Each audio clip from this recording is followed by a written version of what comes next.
afternoon. It's Sunday the 5th of March, and first of all, apologies that our news programme didn't go out on Saturday evening this week due to some difficulties, but I thought I would do a quick Sunday afternoon catch-up of the news for you. So this week it's a much shorter programme, and we will be back to normal next Saturday at 6 p.m. Also, apologies that our quiz programme did not go out this week. All back to normal next week. Now, in the news this week, Dorset County Hospital has secured £2 million to help free up hospital beds by creating a new, larger discharge lounge facility. DCH submitted a bid to the NHS England after the government announced an additional £50 million in capital funding to expand hospital discharge lounges and ambulance hubs. Discharge lounges are designed for patients that are waiting for their medication or transport once they are medically fit to leave hospital. The funding will be used to install a single-storey modular building that will be pre-made using modern methods of construction and assembled on site. Instead of one room that the Trust currently has, the new building will provide a much larger space for patients to stay while they wait to be discharged, freeing up beds in the meantime in the main hospital building, allowing others to be admitted. It's going to be situated in the North Wing Entrance 2 car park, which means that some parking spaces designated for blue badge holders and chemotherapy patients will be reallocated elsewhere in the hospital site as part of this project. Councillors have voted unanimously this week to support a £2 million cost of living support fund for residents in Dorset.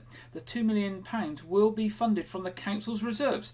Proposals were developed by officers in response to a request from Councillor Flower, leader of Dorset Council. The fund will support a range of projects to provide immediate and longer term support to those residents hardest hit by the cost of living. Projects include support for low-income households, disabled people and vulnerable older people with measures to improve the energy efficiencies of their home. Off-grid energy discretion vouchers for households reliant on off-grid energy sources such as oil and gas. Additional discretionary housing payments allowance to help prevent residents becoming homeless. Supermarket vouchers for residents in greatest need. Further support for Dorset's network of social supermarkets, community fridges and food banks. Additional preschool hours for 3 to 4 year olds, enabling more parents to work, and Ready to Thrive locality programme to support children with their readiness to start school. To mark Weymouth Hospice's forthcoming 30th anniversary in 2024, the Dorset charity has revealed 2 incredible overseas challenges to raise funds towards the specialist care they provide for adults in the county who are living with life-limiting illness and also support for their loved ones. In November 2024, Weymouth will be embarking on a journey to the magical island of Madagascar, and in March 2025, you could be joining them on a trip to one of the new 7 wonders of the world, Machu Picchu and the Inca Trail. The challenges provide the opportunity for once-in-a-lifetime experiences while supporting Weymouth at the same time. In Madagascar, you could be spotting lemurs, exploring the rainforests and other breathtaking landscapes of the island. Or you could be surrounding yourself in history and culture as you hike towards Machu Picchu along the Salicante Trail. Weymouth have been taking supporters on overseas challenges across the world since 2013 and have a wealth of experience and knowledge. Now, the charity will be holding an informal open information event where you can find out more about both the Madagascar and the Machu Picchu treks. The event will be held from 10 a.m. to 1 p.m. on Saturday the 25th of March at their Trimar House headquarters in Cromwell Road, Weymouth. For more information and to sign up, you can go to www.weymouthhospicecare.org. Officers are appealing for witnesses or anyone with information to come forward following a burglary in Weymouth. Between Saturday the 4th of February and Wednesday the 1st of March, an address in Buxton Road, Wyke, Regis, was broken into. A number of items of jewellery were stolen as well as commemorative coins. Police Constable Stephen Conroy of Weymouth Police said, "We are carrying out inquiries to establish when this incident occurred and would ask anyone who saw suspicious activity during the time frame to please come forward. So that's between Saturday the 4th of February and Wednesday the 1st of March in Buxton Road. Officers are also investigating a reported robbery in Dorchester and appealing for witnesses to come forward. On the afternoon of Saturday the 25th of February, the victim, a 13-year-old boy, was in the town with friends when they were approached by 4 males. 2 were wearing balaclavas. The males spoke to the group for around 30 minutes in Bowling Alley Walk before they reportedly turned on the victim, who was allegedly punched and kicked before demands were made for him to strip the clothing he was wearing. A mobile phone and items of clothing were stolen. Following inquiries, a 14-year-old local girl was identified and will be interviewed in connection with the offence. An investigation to identify the other individuals is ongoing. Now, if you've got any information or CCTV or dashcam footage in relation to either of those, you can contact Dorset Police on 101. Or if you wish to contact them with information anonymously, you can do it through the Crime Stoppers charity on 0800 555 111. Dorset and Wiltshire Fire and Rescue Services urging everyone to make sure that they have both carbon monoxide and smoke alarms fitted at home. It follows an incident earlier this month when firefighters rescued a woman who had been rendered unconscious by carbon monoxide after a smouldering fire seeped smoke into her flat.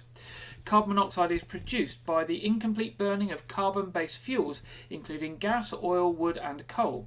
Early symptoms of carbon monoxide poisoning can be confusion, can also look like food poisoning, viral infections, flu or simple tiredness. However, the warning signs do include headaches and dizziness, breathlessness, nausea, loss of consciousness, tiredness, pains in the chest or stomach, erratic behaviour and visual problems. Now, if you or your family members experience any of the above symptoms and you believe it may be because you've been exposed to carbon monoxide, you should seek urgent medical help. Carbon monoxide detectors and smoke detectors are inexpensive. You can buy them at places like B&Q and other hardware suppliers or online, and they can certainly save lives, so worth installing in your home. Now, the Mayor of Weymouth, Councillor Anne Weaving, is honouring the coronation of His Majesty King Charles III by donating 11 English native trees to schools in Weymouth during 2023. The crab apple trees were supplied with a rabbit guard, stake and watering system by the Mayor, along with Parks and Open Spaces Manager Tara Williams and Senior Arborist David Parry from Weymouth Town Council. The schools will also receive a plaque to recognise the progress of the tree in 6 months' time. The schools that will be getting a tree or have got a tree are Bingham Valley, Westfield Arts College, St Andrews, St John's, Wey Valley, Radipole, South Hill, St Augustine's, Holy Trinity and Wyke Regis Infant and Juniors. The picture on the screen shows Sean Kretz from Westfield Arts College, who commented, "This was a lovely way to mark the moment in history and something that pupils, staff and our school community can enjoy for many years to come." The Government's Energy Bill Support Scheme Alternative Funding, or EBSS, is now open for applications. The EBSS Alternative Funding is a payment of £400 to households who do not have a direct relationship with an energy supplier and therefore were unable to previously receive it. Now, this would apply to residents living in park homes, houseboats or off the electricity grid, or who pay for their energy through a landlord, housing manager or site owner. Applications can be made through an online form on the government's website. Once approved, the funds will be distributed by Dorset Council. Applications can be made through the government's form, which can be found by searching at Google for "Apply for Energy Bill Support if you don't get automatically." So that's what you've got to put in: apply for energy bill support if you don't get it automatically, and that will help you apply. The form is now open and applications are welcome until the 31st of May at midnight. Payments will take around 6 weeks following a successful application. Now, for residents who are unable to complete the form online, please contact the government's helpline on 0808 175 3287, and that's open Monday to Fridays 8 a.m. to 6 p.m. That's 0808 175 3287. Over 90 people gathered at the Tank Museum at Bovington for the Dorset Armed Forces Covenant Conference on Thursday the 23rd of February. The theme was serving those that serve, and brought together people and organisations working on delivering the covenant across Dorset, and to share, celebrate and build on the partnership and collaboration with the armed forces, organisations, wider public services, businesses and the armed services themselves. The conference was organised by Kevin Moore from the Dorset Armed Forces Covenant Programme and hosted by Councillor David Walsh, Dorset Council Armed Forces Champion and Chair of the Dorset Covenant Programme Board. As well as exhibitions from local organisations that provide help and advice to veterans and their families, the conference included distinguished guest speakers, interactive workshops and networking opportunities. The aim of the conference was to encourage and discuss issues affecting armed forces community and build on the opportunities for further cooperation and shared ambitions. The event also witnessed the Tank Museum at Bovington signing up to the Covenant, a pledge to acknowledge and understand that those who serve or who have served in the armed forces and their families should be treated with fairness and respect in the communities they serve. Now, all this week, Dorset Police is supporting the National Police Chiefs Council's campaign Is Your Vision Roadworthy?, which highlights motorists' legal obligation to make sure their vision is sufficient when behind the wheel. Over a 5-year period between 2013 and 2017, the DVLA received almost 900,000 health notifications relating to changes in eyesight. Inspector Craig Tatton of the Dorset Police Road Traffic Unit said, "We're supporting the This Is Your Vision Roadworthy campaign, which aims to reduce collisions on our road. The majority of the information needed by drivers on the road is visual, so it's really important that motorists have regular eye tests, and vision needs to be good, and it can decline gradually over time. Eye experts recommend all motorists have their eyes tested every 2 years unless advised otherwise by their optician. We're urging everyone to make sure they have regular eyesight tests and to check that friends and older relatives are getting regular tests too.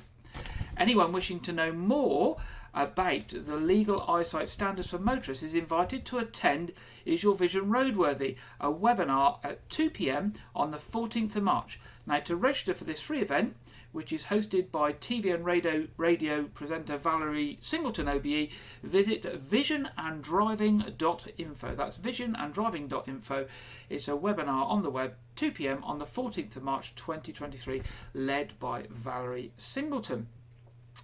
And finally, in our news this week, Weymouth Town Council have decided to support the King's Coronation events and free parking locally for other events. The Services Committee met on Wednesday this week to consider a range of items, including proposals to celebrate the King's Coronation in Weymouth. The committee agreed to stage on the beach a Coronation Community concert on Sunday the 7th of May. The concert will feature local artists, performing groups and finish with a local headline band. Weymouth's Youth Council will also be invited to be involved. A firework display will also take place on the Sunday with more details to follow on timings. Councillors also agreed funding worth £1,000 to encourage community groups to take part in the Big Help Out. That's at a volunteering event on Monday the 8th of May with £100 available to groups towards the cost of putting on an activity. This complements the small grants available for community celebrations over the special weekend, which was made at a previous meeting. Local charities and organisations will soon be able to apply for grants of up to £350 to put on community picnics, flower shows, art projects, exhibitions or displays. Details on how to apply for funding will be released in due course. Also, the council agreed that events in Weymouth can benefit from the addition of free parking in some of Dorset Council's car parks to help encourage more footfall in the town when those events are happening. The events selected so far include the Armed Forces Service Parade on the 18th of June, Weymouth Beach Motocross on the 15th of October, and Weymouth Christmas Light Switch-On event on the 25th of November. A fourth event will be announced at a later date. And that's the end of the headlines this week. Now, we're almost at the end of our special weekend shorter show, which we've put on basically because we had difficulties yesterday with our 6 o'clock programme. But we're now going over to our regular contributor, Andrew Wright, for this week's film review and preview. Welcome to Wyke Regis TV film review and preview. I'm Andrew Wright. This weekend, marks the release of Creed 3, the ninth film in the Rocky film series, originated by actor Sylvester Stallone. Creed 3 stars Michael B. Jordan as Donnie Creed and revolves around Donnie's life thriving until a former childhood friend and boxing prodigy is released from prison and looks to settle the score. Jonathan Majors stars as this former childhood friend after previously capturing the box office as Marvel's Kang the Conqueror in February's Ant-Man and the Wasp: Quantumania.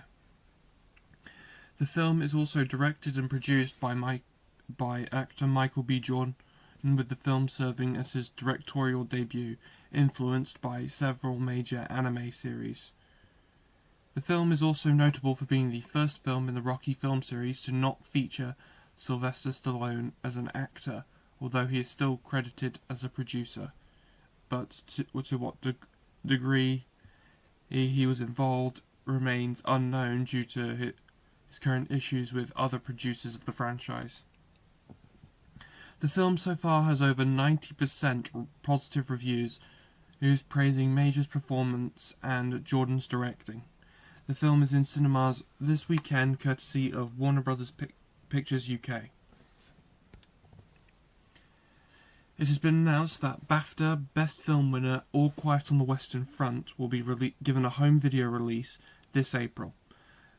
The film is a German-language epic anti-war film based on a 1929 book of the same name.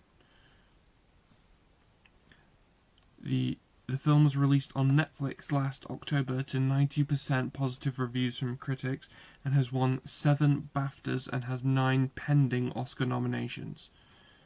The home video release is set for this April and is available from HMV and Amazon. However, it only seems to be available in 4K Ultra HD, which also comes with a Blu-ray disc but will cost about £35, so be aware. The next 5 weeks are going to be filled with several major new releases hitting cinema screens one after the other, filling up the box office and creating a tug of war between several of the major studios. Here are the following dates and films to watch out for. On March 10th, the slasher horror sequel Scream 6 and sci-fi action thriller 65 are released alongside Luther the Fallen Sun on Netflix.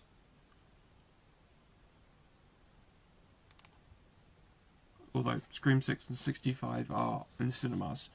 On March 17th, superhero sequel Shazam! Fury of the Gods will be released, followed by, on March 24th, the return of Keanu Reeves' now iconic assassin, John Wick in John Wick Chapter 4. On March 31st, the long-lived tabletop game Dungeons & Dragons hits the big screen with the live-action film Dungeons & Dragons: Honor Among Thieves. And finally, on April 5th, the Mario Brothers take to the big screen once again, this time in an animated adventure titled The Super Mario Brothers Movie from the studio behind the Despicable Me franchise.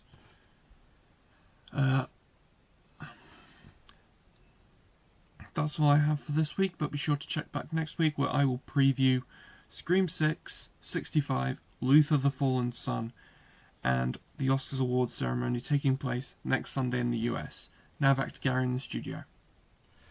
Thank you very much, Andrew, and obviously lots of interesting stuff there to look forward to in film releases, and of course the Oscars, which are coming up next weekend, which is the highlight of the cinema and film year. Now we're going over to the Met Office for the weekend weather forecast, and this is actually a weather forecast that was put out yesterday evening, so it does mention Saturday evening at the start of the forecast, so I do apologise for that. There are no Sunday forecasts from the Met Office at the current time. So we're going over to Craig Snell from the Met Office. Hello there, welcome to your weather update from the Met Office. Well, as we go through the next few days, it's certainly set to turn a good deal colder across the country with the risk of some sleet and snow in places. But before we get there, for Saturday we end the day on a rather cloudy note. best of any clear skies in the evening across western Scotland and then eventually across northeastern Scotland come the end of the night. But for most it should be largely dry. There will be a few showers around, especially along the eastern seaboard of the country and also across the very far north. Temperatures under the cloud probably remaining above freezing, so generally not much lower than 2 to 4 degrees. But where we do see the clear skies across northeastern Scotland, we could just see a touch of frost come first thing on Sunday morning. So for most, we start the day rather grey, but we will see some brighter skies across Scotland, and they will move their way into parts of Northern Ireland and Northern England as we go through the course of the day. Elsewhere, a good deal of cloud around. But for central parts, it should remain largely dry, but elsewhere we will see a few showers around, and these showers across the north could well turn to sleet and snow across the high ground. Temperatures on Sunday very similar to what we saw on Saturday, so ranging between 6 to 9 degrees. Into the evening, we then start to see a band of rain and hill snow begin to work its way southwards across Scotland, and behind that is when we really start to tap into the very cold air.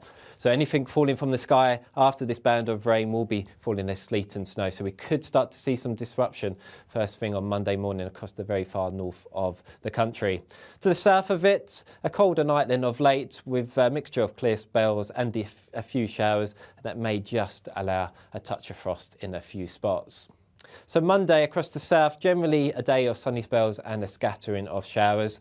This band of rain and hill snow will continue to move its way southwards, allowing the colder air to move into northern England as the day goes on. So risk of some snow showers by the afternoon across parts of northeastern England especially, but still frequent snow showers for Scotland right throughout the day. So a warning is in force for much of Scotland into northern England for Monday and actually, in fact, into Tuesday too. So if you do have any travel plans early next week across the northern half of the UK, do keep posted on the weather because there could be some disruption due to the risk of some snow and ice. Temperatures on Monday still hanging on to something a little bit milder in the south, so 9 to 10 degrees if we do see some sunshine here. But to the north of this rain band, feeling much colder.